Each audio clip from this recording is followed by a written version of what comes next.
Disney revient avec un nouveau remake de live action, mais au cinéma, c'est positif, non? On va aller par étapes, évidemment, quelques images. Tu m'as désobéi. Tu t'es aventuré à la surface.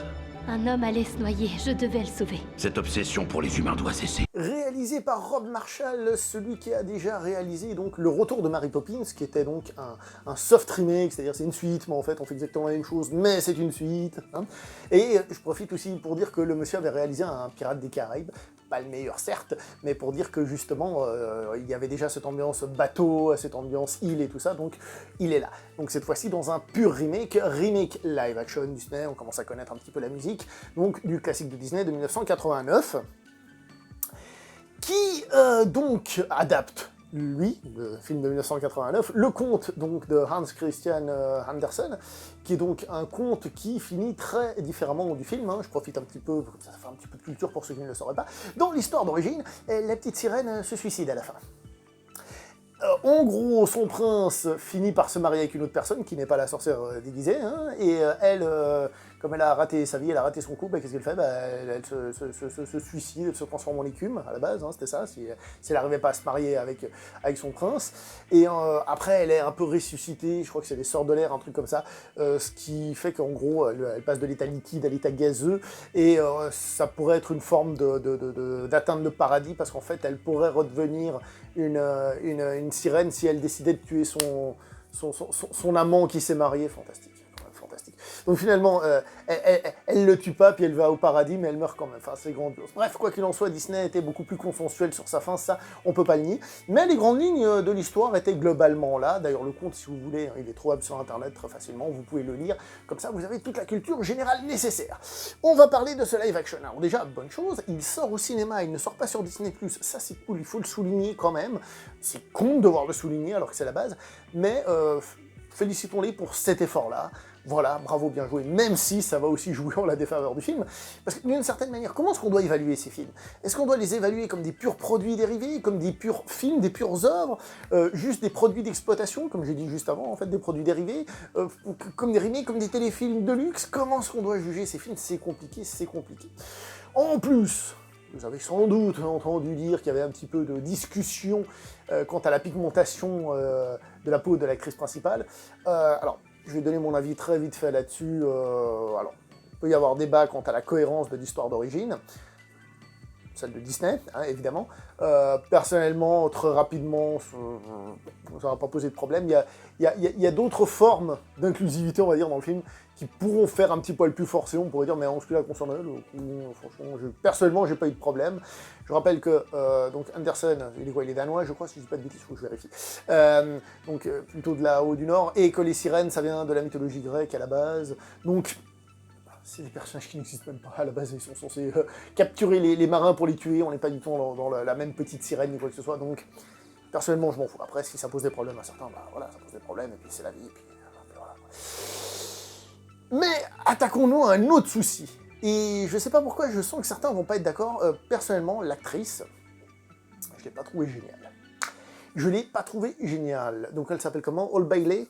Je l'ai pas trouvée géniale du tout. Alors, quand elle chante, c'est trop bien.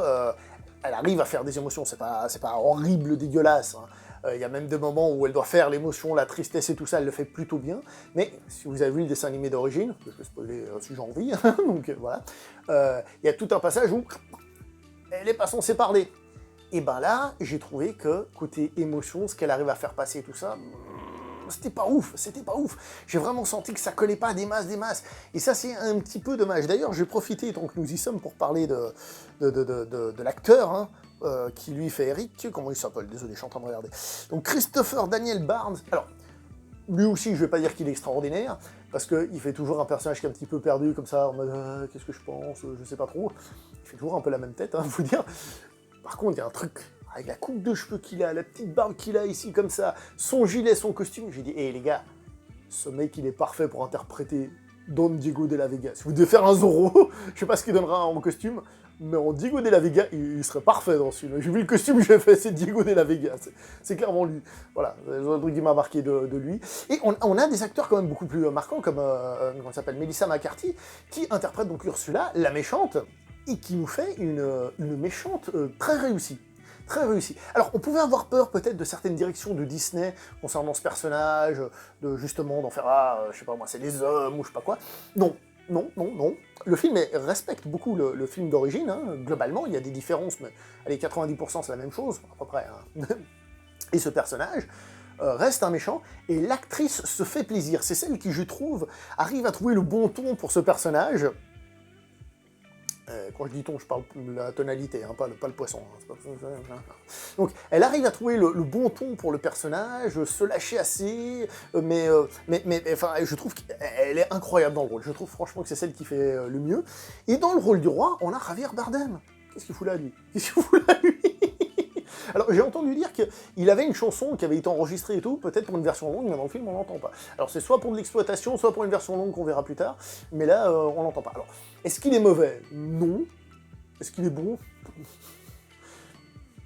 Bah ouais, il est là, il a sa présence, on le reconnaît, c'est cool, il est un peu mono-expressif, c'est ça le problème, je pense qu'il essaye de faire passer, heureusement qu'on l'aime bien, donc ça passe mieux, mais... sa présence est là, quoi, il y a des factures à payer, j'ai un peu l'impression qu'il... voilà. On va s'attaquer à un point crucial, l'aspect sous-marin. Il n'y a pas longtemps, on a eu Avatar 2, hein.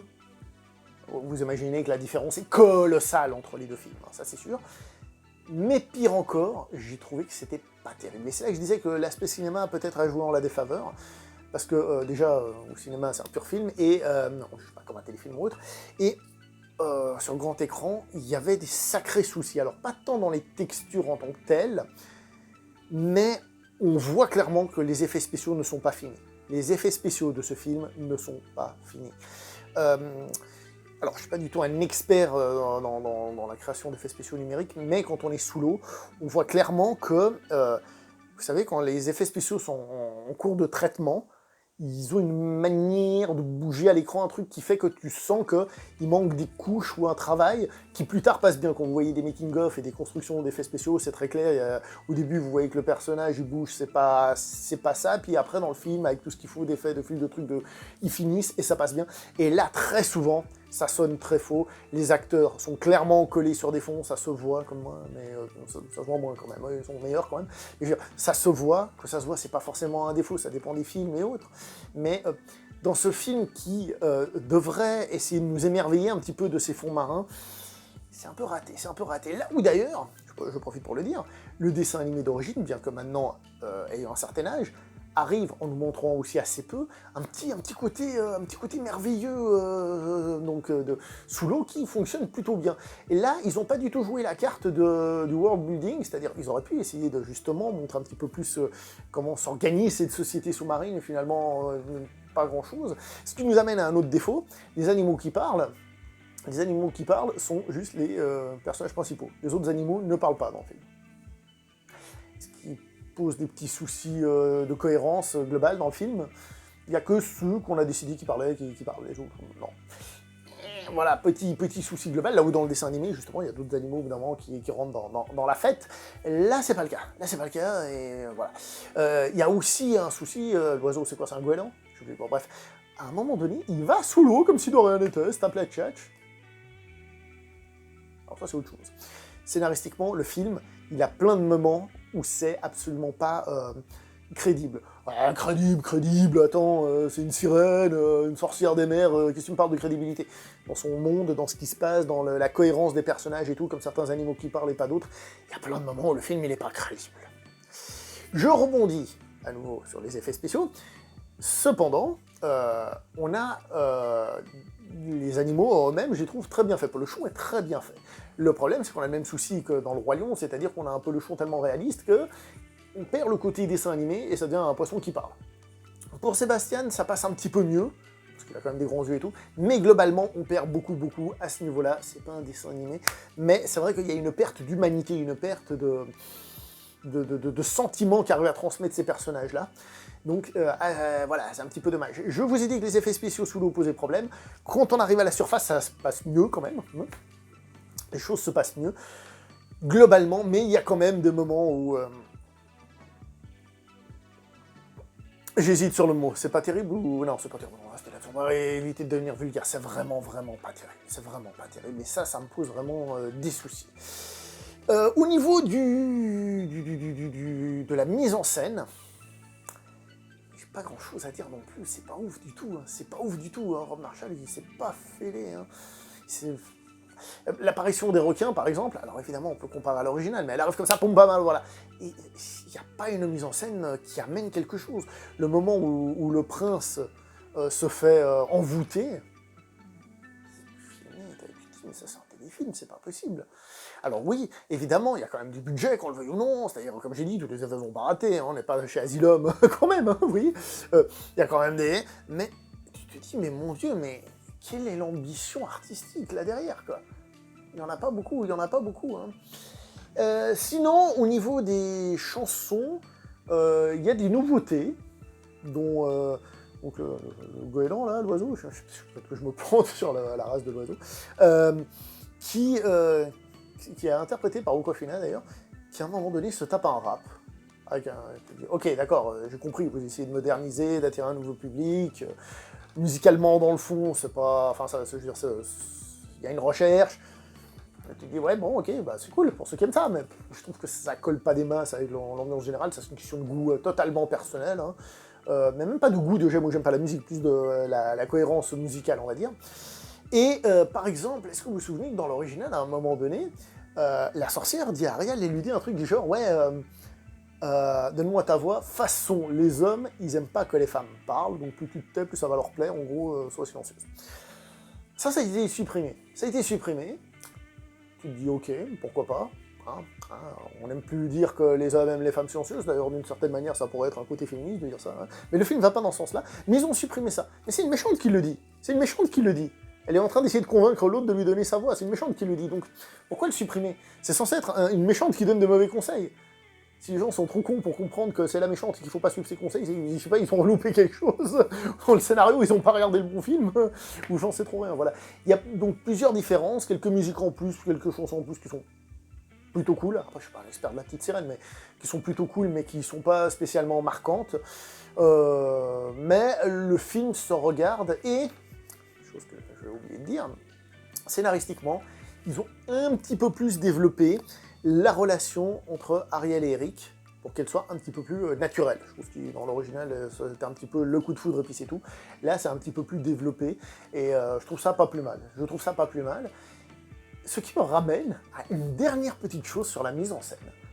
Il y a un moment donné, ils sont à une fête et ils dansent. Très bien. Sauf que tu sais pas ce qu'essaye de faire le film.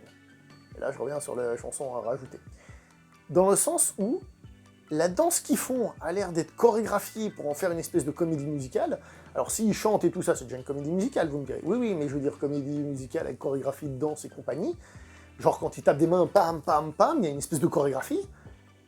La fin de la chanson, hein, qui fait très, je veux dire, comédie musicale, Bollywood et compagnie, hein. Mais c'est filmé comme si ça essayait de saboter ça. Genre, non, ça va pas le faire, on n'aime pas du tout, vas-y, coupe un peu, faut qu'il danse, mais il faut pas qu'on voit trop la chorégraphie, il fait court, faut que ça ressemble, mais pas trop.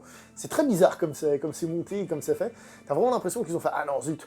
Ou alors, comme la chanson du roi, qu'ils ont prévu une version longue et que cette scène-là sera plus longue, peut-être même chantée, et avec une chorégraphie plus adaptée. Voilà. Là, comme ça, tout de suite, ça fait très bizarre de regarder ça. À l'arrivée, je vais pas vous mentir, hein, c'est du Disney live action, c'est-à-dire dans le sens où il y a du budget, mais on est face à un téléfilm dans l'absolu. On est face à un téléfilm. Ça veut pas dire que ça va pas plaire, hein. Ceux qui ont aimé l'original retrouveront des choses qu'ils aiment et tout. Mais dans l'ambition du film, que ce soit la mise en scène, les effets spéciaux, les acteurs, on est dans un téléfilm.